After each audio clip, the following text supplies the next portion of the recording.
12-year-old girl. I was scared, so I made sure I didn't go in with a towel. I put my entire outfit back on me after taking the shower, and when I got into the house, there was pornography on the TV. I was molested at the age of 12, going on 13. Why am I telling you this?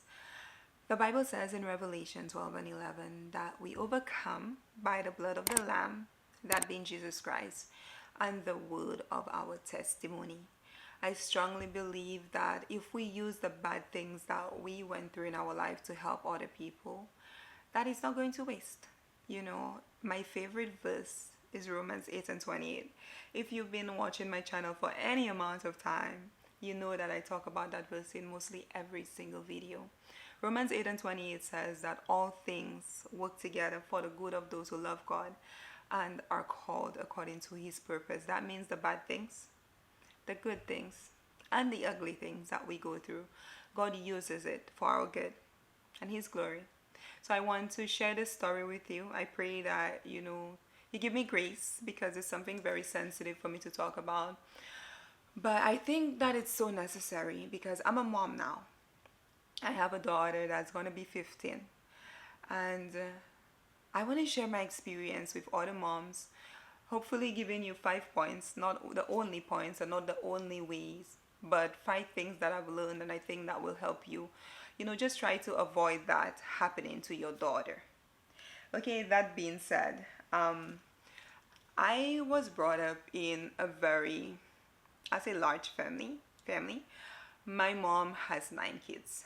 I remember when I was 5 years old, my mom's husband, my dad, was arrested for molesting a family member. He was sent to prison for a very long time.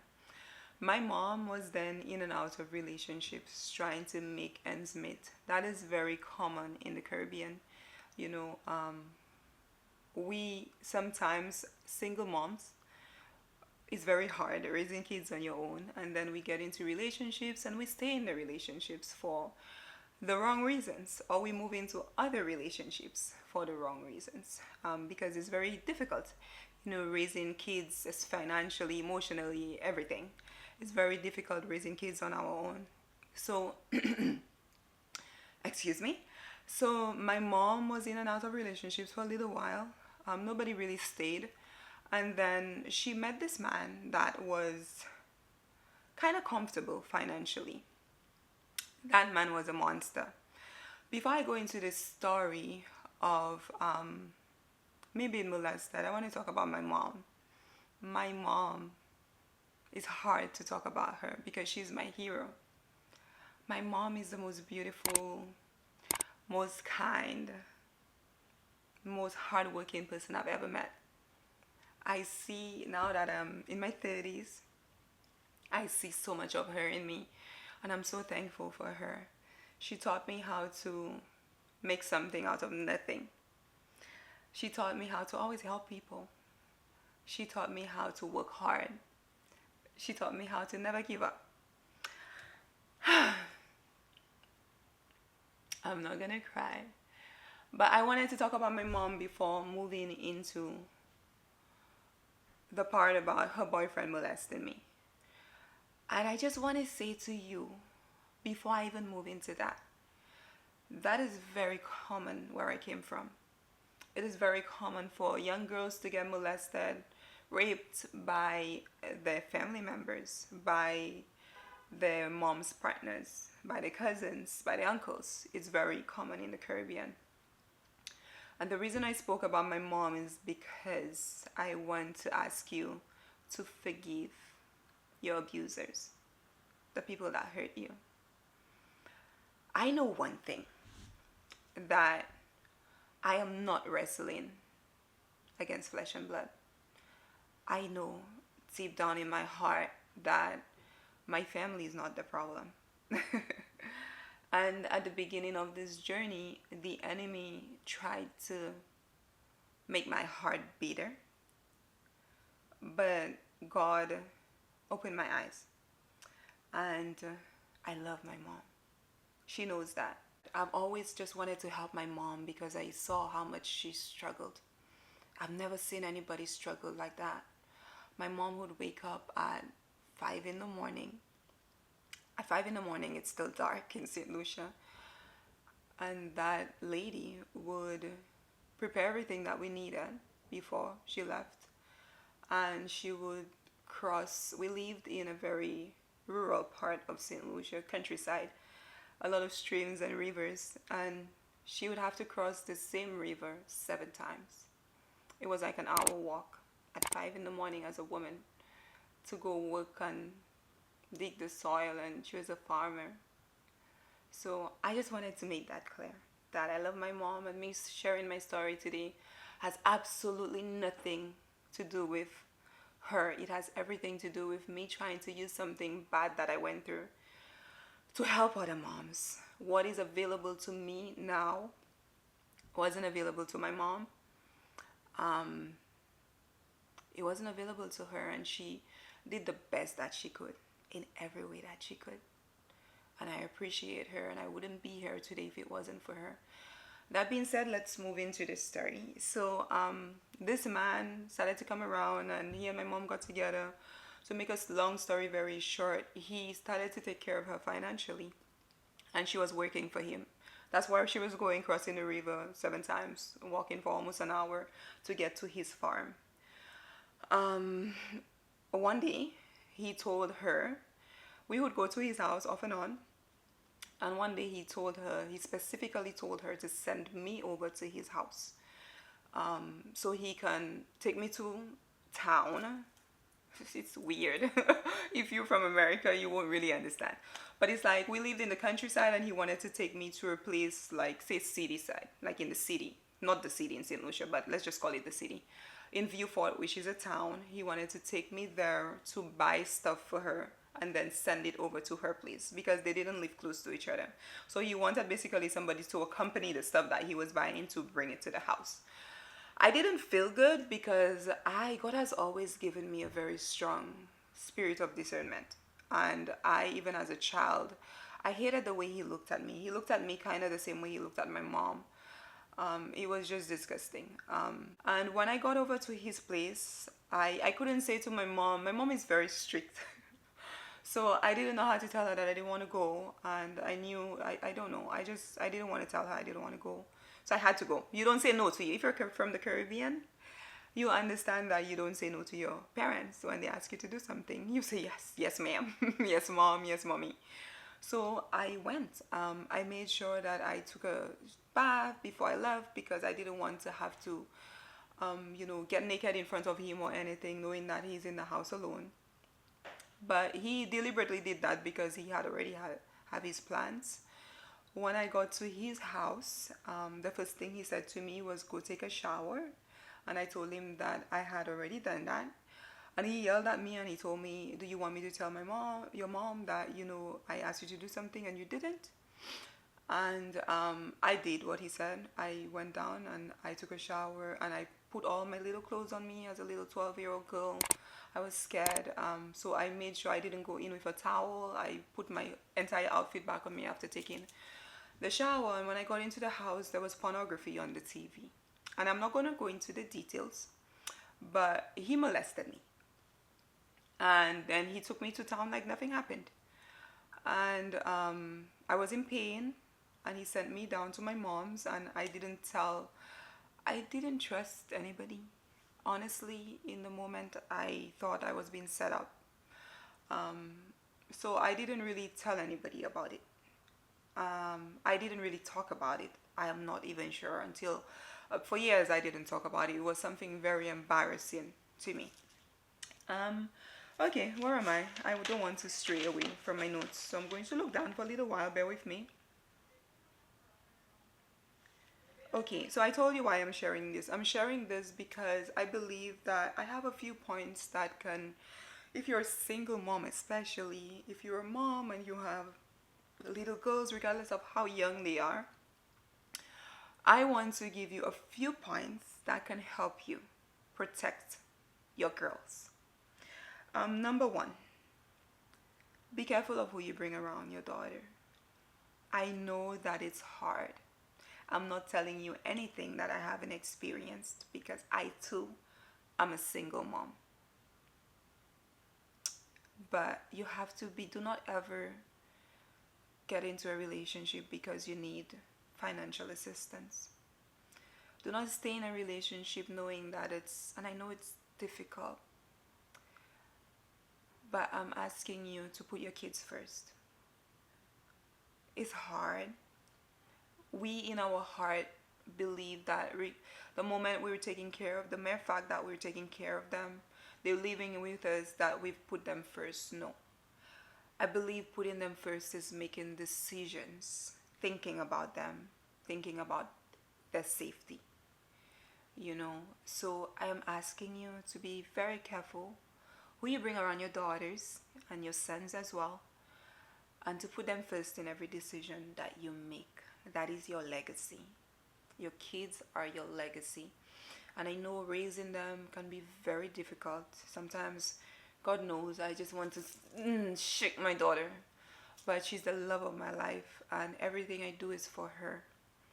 And this that I went through, especially at this stage in her life, it has just given me a much deeper love for her because I want to protect her in a way that I was never protected.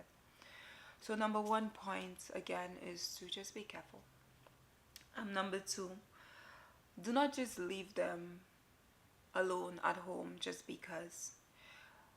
And I know sometimes we want to be selfish, but we don't have our kids for the rest of our lives. And the honest truth it's the same thing, truth and honest, but the truth is that they didn't ask to be in this world. And I'm just being real with you. You know, so sometimes we just want to be selfish and to take a moment. I'm sorry, we can't. Because we have these kids for 18, if we're lucky, 18 years. If they're good children, they will stay with us and listen to us. But you're legally responsible for them for 18 years. Make it count. I'm asking you to put them first again. Do not just leave them over at a neighbor's house or home alone because you have to go party. Nothing is wrong with, once in a while doing something, but you know what I mean. Don't do it every weekend. Don't make it a habit. Don't make them feel like, partying is more important than them. The third point is to talk to them about those things. We're not really brought up, my culture, at least where I was brought up, talking is not a big thing. Like, we don't talk to our children, and like, we don't know how to do it.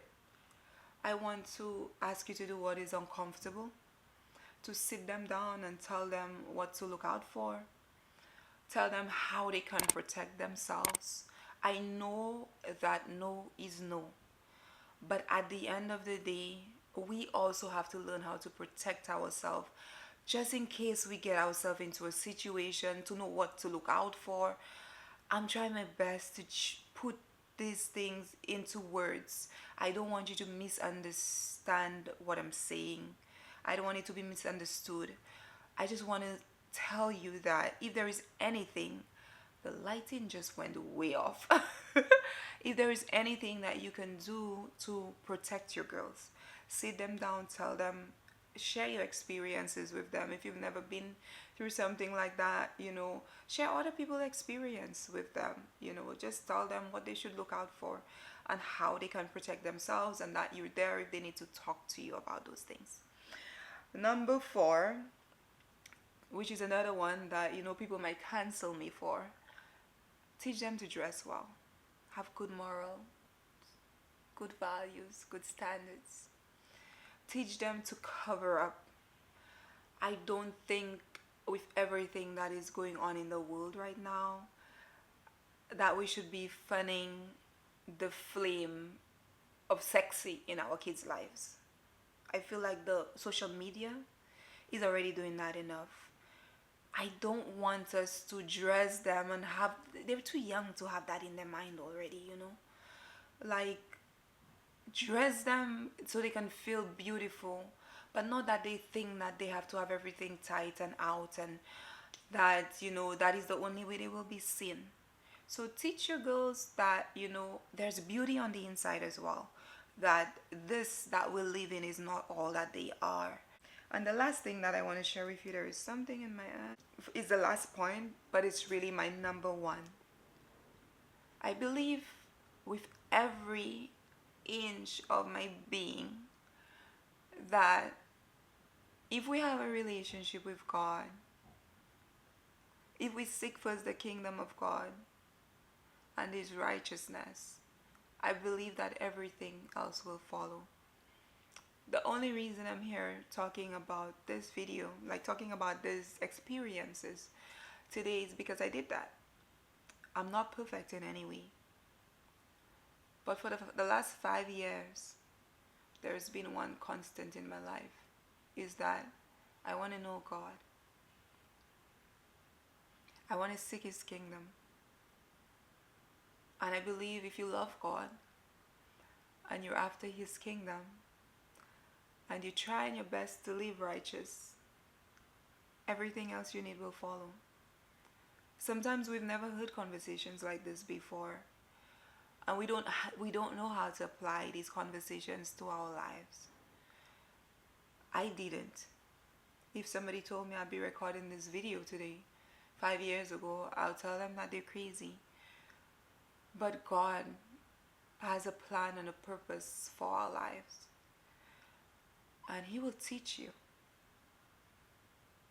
He will teach you how to teach them, how to be a better mom, how to encourage them, how to protect them.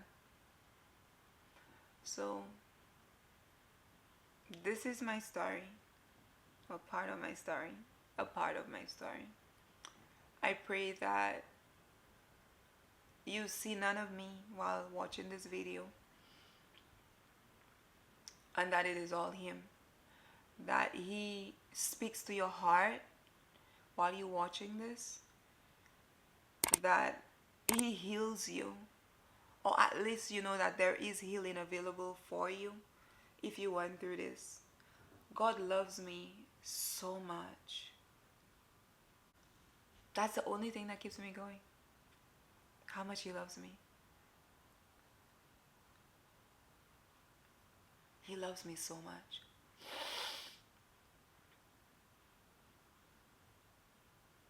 He loves me. And I know that He loves you too, because He doesn't have favorites.